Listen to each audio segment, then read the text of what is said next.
Greetings, School of Tomorrow students and others. I've got the Oregon Curriculum Network GitHub site open. I'm talking about, our curriculum and where it connects to STEM. We're coming from literature, philosophy, science fiction, and we are connecting in recognized ways to the STEM curriculum. For example, what's called the magic ball sequence.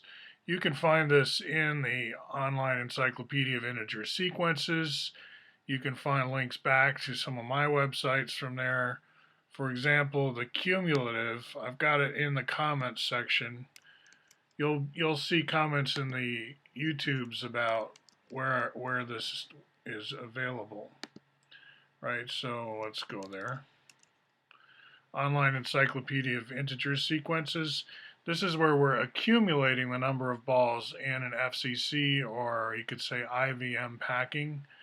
I know there are some of these PhD people out there who don't know IVM as an acronym because of bias in your training, but never mind.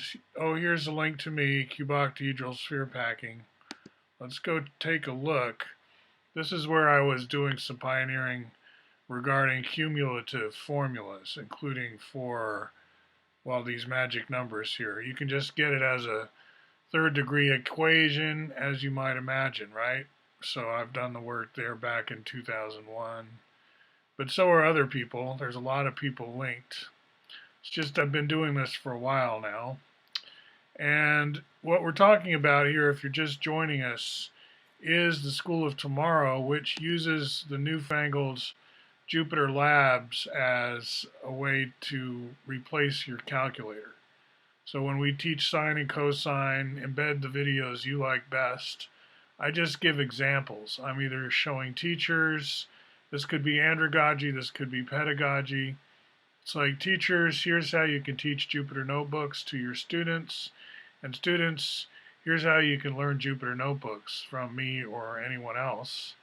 And it's not an overnight process, because when I say Jupyter notebooks, that's shorthand for everything you can do with a modern calculator. In other words, not just simple arithmetic, but all manner of scientific graphing capabilities with all these new color possibilities, and kind of the artistic side is very much brought back.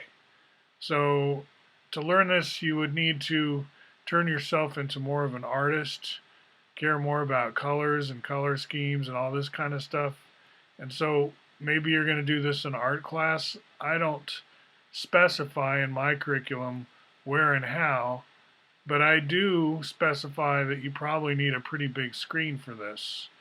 And therefore, I'm concerned in a run-of-the-mill kind of school, are you able to work out basically? Like if you're doing gym, you need a football field or whatever, you need the whatever sport you're learning, you need the equipment for that sport, like basketball. And sometimes schools are like training grounds for various sports. But if your sport is STEM, you want to be serious about engineering, math, science, technology, then the calculator of tomorrow is going to take up space. Like I've got like a 32-inch Samsung monitor here minimum to have the screen real estate I need to do my, brainstorming, work with my calculator of tomorrow, build these Jupyter notebooks. This is not something you can just do on your phone. So my question is, where do you go to work out? I mean, I'm not saying you have to stay home, because that might not work out. You don't have a gym at home. You can't do NFL football training at home. You need to be in a space where you have coaches and probably cubicles, people wandering around helping, people doing their work, getting through their games, maybe getting rewarded. Maybe it's Coffee Shops Network. We've talked about you might learn organic chemistry here. What might you be learning? That's left open. I, of course, have my content queued up. But in the meantime, let's focus on where is this going to happen. And so ask your representatives. Talk to you soon.